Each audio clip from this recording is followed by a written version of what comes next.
Welcome to Tuesdays with Terry, episode 17. Very excited for you to join us this week from our beautiful studios here in Holmdene. We're excited to talk again all things Aquinas, but also get to know some members of our Aquinas community that are excited about student learning, student success, and things in our classroom this week. So without any further ado, I'm excited to welcome Elizabeth Chamberlain. Hi, Terry. Thank you so for much. joining us. Thank you for having me. So tell us a little bit about what you do here and a little bit about your path to Aquinas. Sure. Yeah. I'm an adjunct professor here. I'm a historian. Okay. But I teach, so of course I teach history classes, but I also teach in the Women and Genders program and for first year seminar classes. Okay. So which I recently started teaching. Okay. How did you get to joining us here at Aquinas? Well, I have some pretty long roots here, some pretty strong roots at Aquinas. My family has been a part of this community for a long time. My uncle taught here. My cousins have gone here. My sister, my daughters, myself. I'm a graduate. And then after I graduated, I went and got my master's and then my PhD. I was kind of a late bloomer in that. I waited until after my kids were in school. And then I was asked to do some adjuncting here, and here I am. And excellent. Absolutely love it. Good, great. And what is your area? If I were to ask, what is your academic passion area? Yeah. My area of expertise Yes. is studying the social justice activism of Catholic women religious. Okay. And specifically our Catholic women religious, the Dominican sisters. So I was really fortunate to be able to use their archives for my dissertation and to get to know them even more so than I had working with them. So. And I know there's been some work done over the years a little bit about capturing the stories. Yes, yes, the oral history stories. Would you talk a little bit about that? Yeah, absolutely. Because so many of the Catholic women religious are aging out, historians who have been kind of a little behind in catching their stories and seeing their significance in American history, and particularly women's history, decided it's really important to get these stories. And so there has been a lot of work in oral history, in capturing their stories so that they can be archived and accessed by all researchers all over the place. And we've actually done a couple of oral history classes here, working closely with some of the Dominican sisters and our students getting to know the sisters.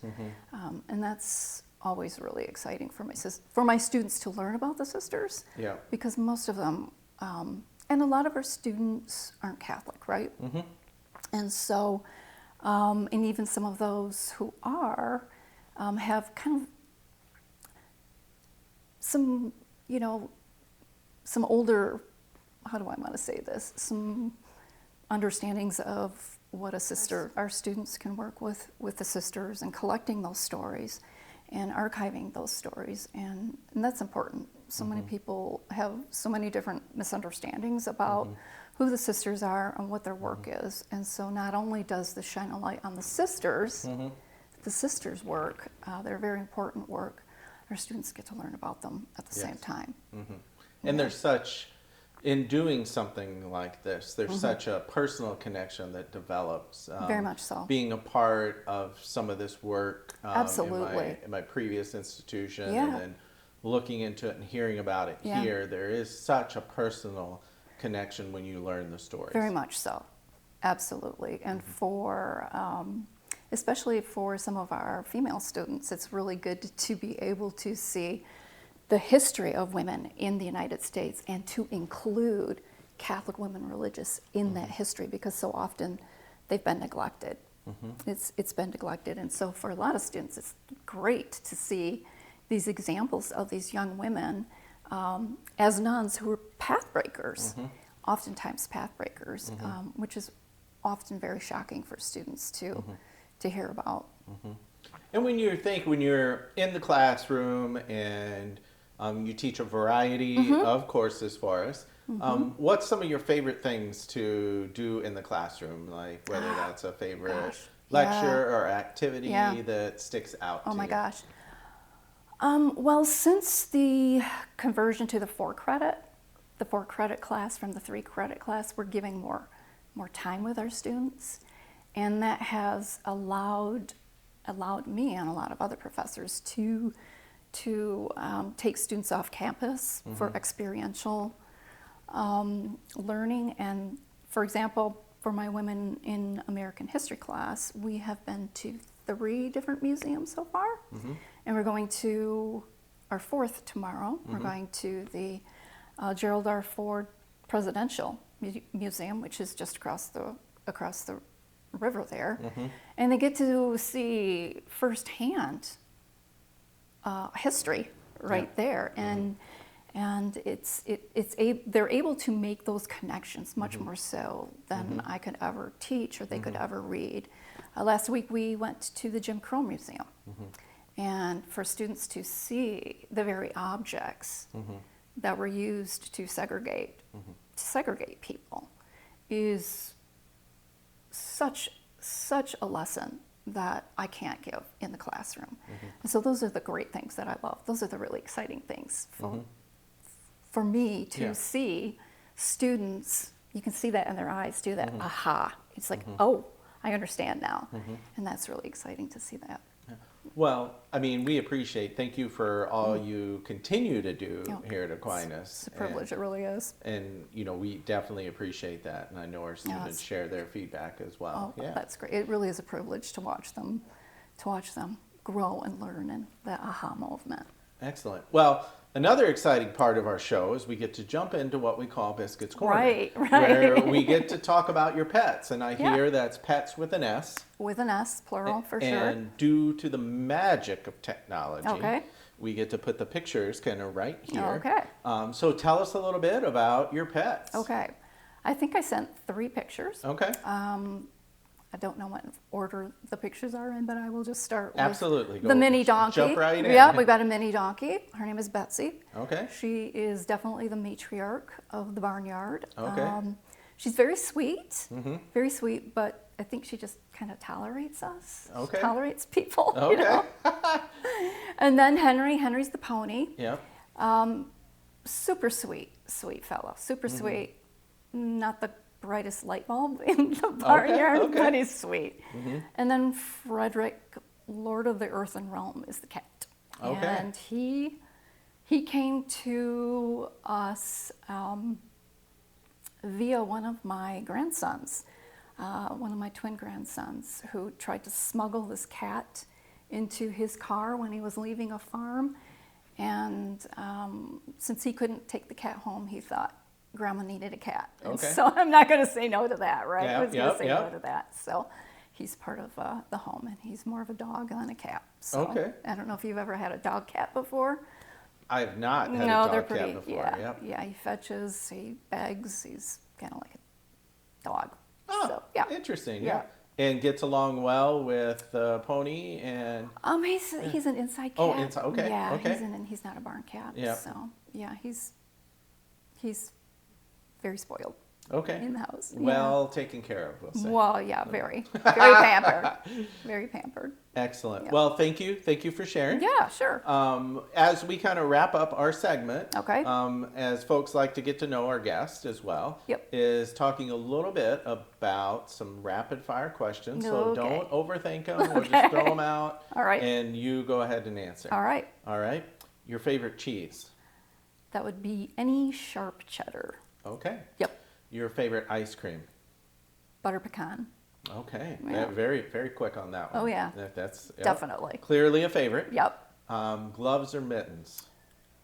Let's situational. It could be. Okay. Could be. A little bit on the situation. All right. Mittens in the barn Okay. during the winter. Have to have mittens. And then Okay. gloves driving. Okay. Okay. So, So a can I do that? contextual. Yep, you can do that. Contextual. A contextual answer to Contextualized. gloves or mittens. Definitely contextualize. Favorite pizza? Thin crust, pepperoni mushroom, green pepper. Okay. Yep. When you think back to early elementary school, what's a memory that pops in your head? Okay. First grade. Okay. First grade, first or second, I think it was first grade. Sacred Heart Elementary School. End of the school year trip to John Ball Zoo. Okay. This is back in the day when they had an elephant. I don't know if you ever remember Zuella. She was the elephant there. I do. You don't remember? No. And her exhibit, this is back in the day, was just kind of like this cement platform where she was outside. It was her outside area. But there was just this bar that separated the patrons of the zoo with kind of like a trough. Mm-hmm. So she was pretty close to us. And here we are, these little first graders standing at the bar watching her. And I don't know if we were being especially obnoxious or not, but she was done with us. She was done with us, and she picked up some hay and blew it at us. And that hay hit me, and I think I was traumatized by that and never wanted to go see that elephant again. But that is definitely, that's definitely the first memory that pops into my head. That is a very interesting. Totally traumatized by Zuella. Zuella, the elephant at John Ball Zoo. I know, yeah. Interesting. Well, thank you for sharing that. Oh, yeah. And then the last one would be Okay. is if we were to go right now to Grand Rapids Airport. Okay. And you had to leave in the next 30 minutes to go anywhere. Yeah. But you had to leave in 30 minutes. Where would you go? Denver. Denver. Okay. Denver. My daughter's there. Okay. My daughter's been living there for about 10 years. Okay. So we don't get to see each other often, but Yeah. absolutely Denver. Absolutely Denver. Yeah. That's awesome. Well, Elizabeth, thank you so Thank much you. for joining us. Thank you so much. And It being was a part pleasure. of the show. Yeah, it was a pleasure and a privilege being here. So. Absolutely. Well, we'll talk again soon. bet. So thank you as Thank well. you. All right. We'll be right back with our next guest on Tuesdays with Terry. So stay tuned as we come back, and we'll be talking about things biology with our next guest.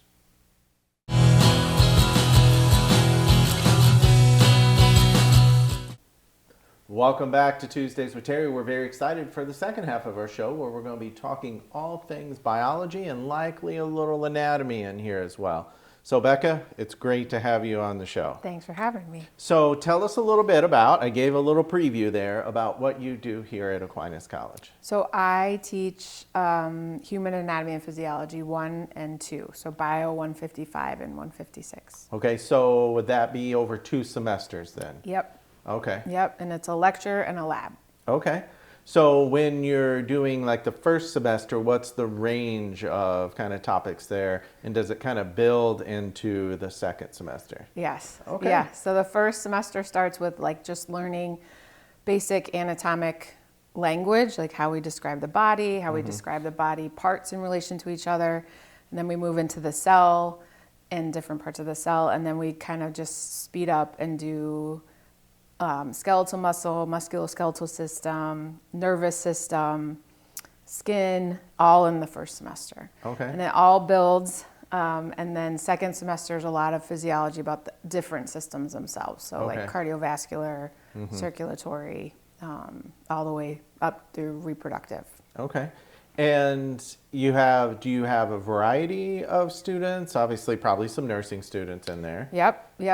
Got lots of nursing students, pre-PA, pre-PT,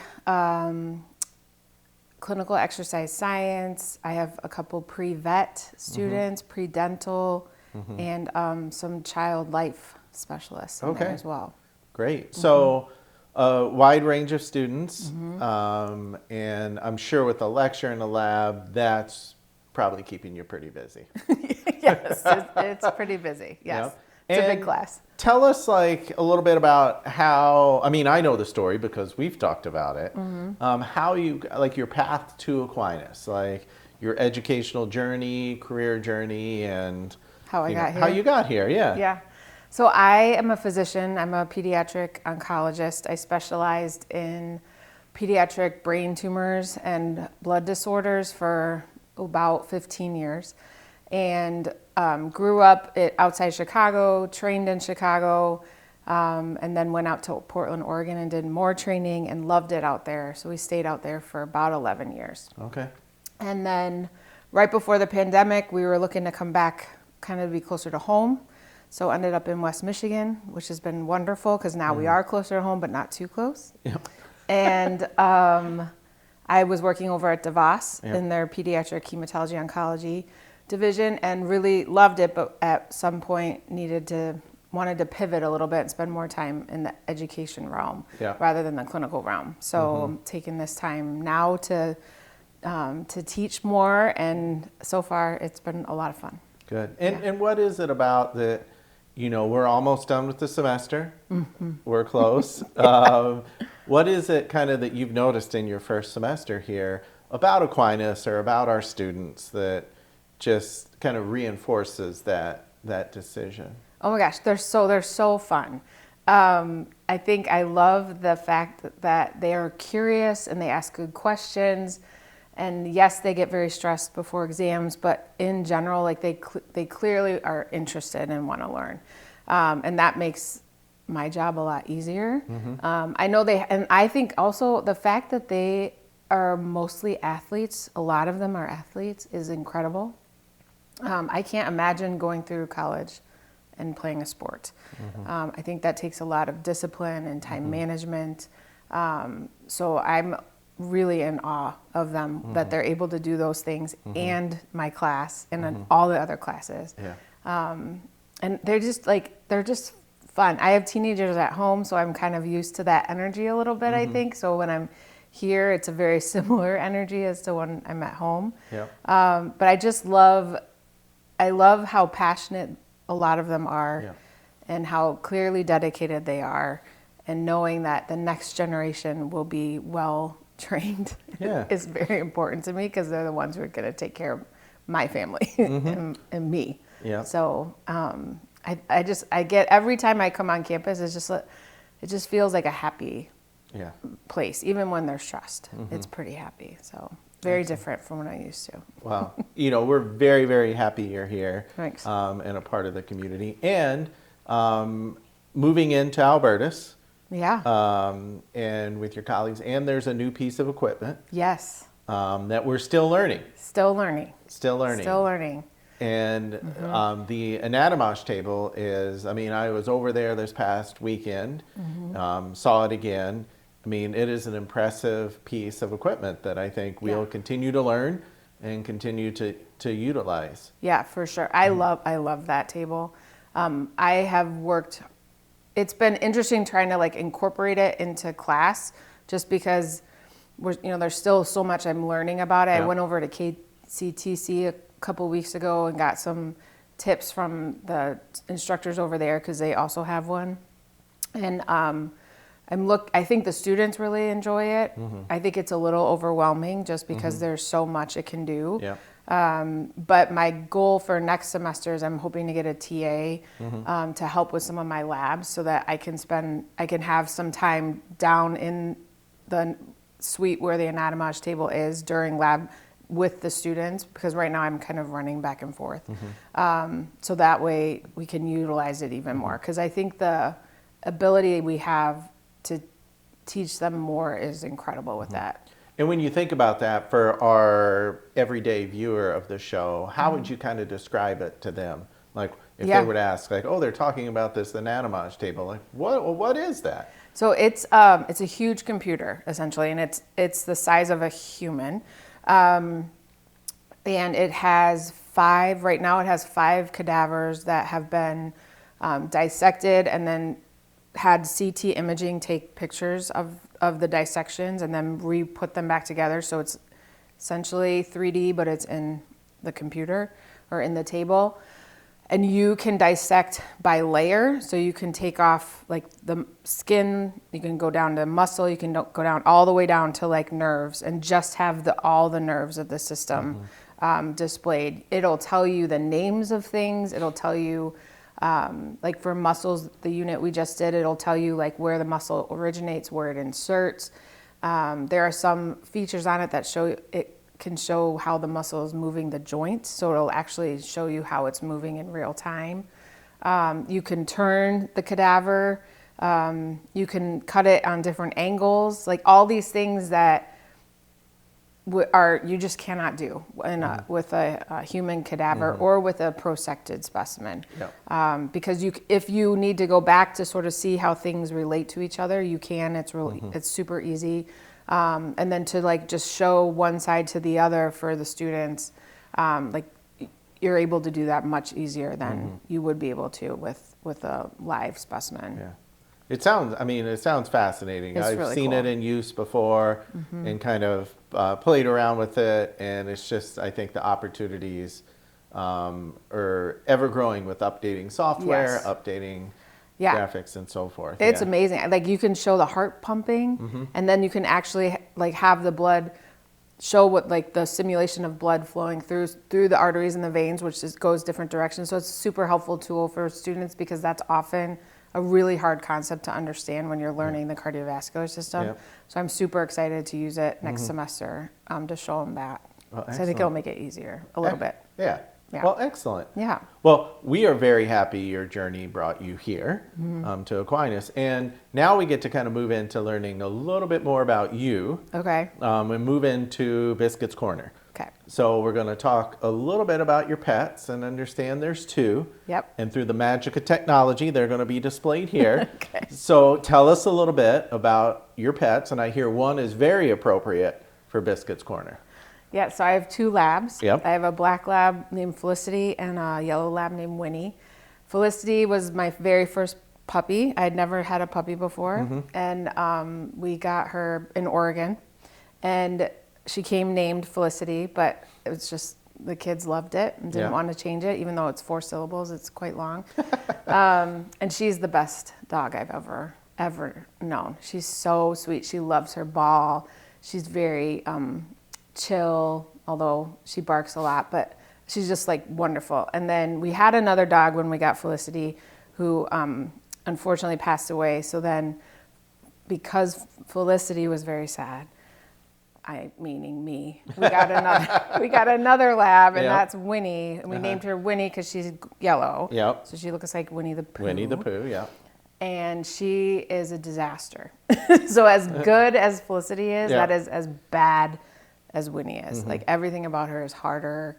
She's dominant and just kind of all up, but in everyone's business. But she's very loving. Yeah. And she's very sweet. She's just very dumb, like just so dumb. And how old are they? Winnie is 3 and Felicity's 7. Okay. So So Winnie's still very much puppy. Yeah, I Yeah. think so, but she's so lazy, like so lazy. Mm-hmm. Whereas Felicity will play ball like until her heart would stop. Like she just doesn't know when Mm-hmm. to stop. Winnie, like I have to coerce her to go outside. Like she's just not interested in moving very much. Mm. She's like the quintessential lazy lab. Okay. She likes to lay down really close to you. Yeah. Or She on has to you. be touching you in some way. In some way, Yeah. yes. Drives everyone crazy. Well, thank you for sharing Yeah. that. And now we get to learn still some more about you through some of these rapid fire questions. So Okay. don't overthink them. Okay. Just kind of say what comes to mind. Okay. And they will be really random. Okay. Okay? Mm-hmm.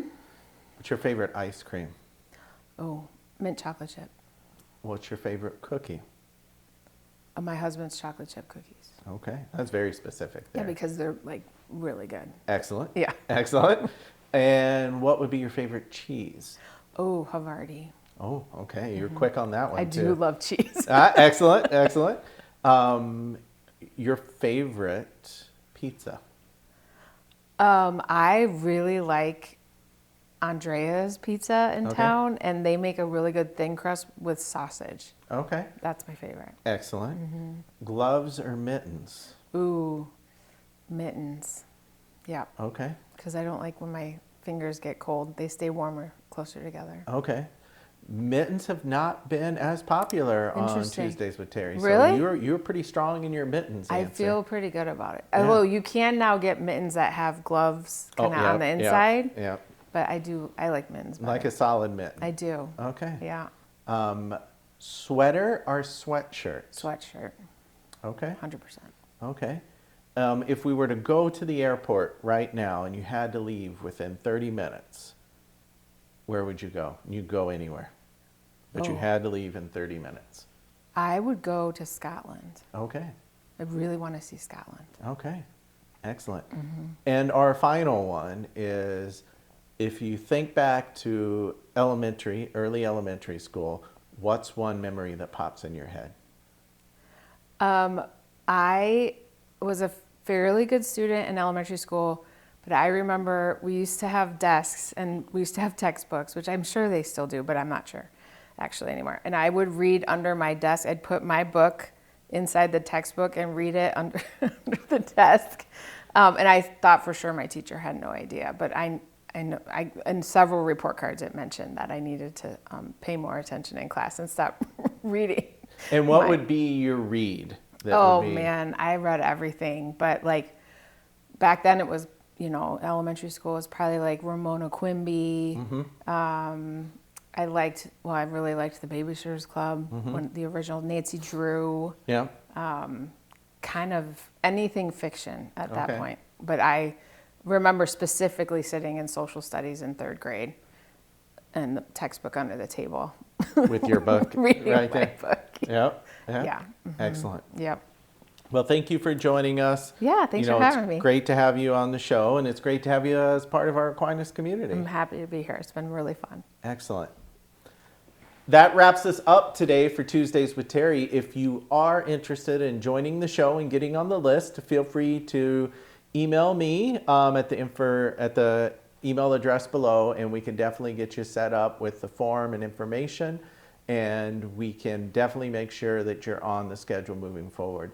And again, as we move into our Thanksgiving holiday, I just want to extend a thank you and a thanks for you being part of our Aquinas community and being part of what we do here and what we do to support our students and having our campus here in Grand Rapids. It's great to be a part of it with you, and thank you as always, and enjoy your Thanksgiving holiday and have a great week, and see you next time on the next episode of Tuesdays with Terry.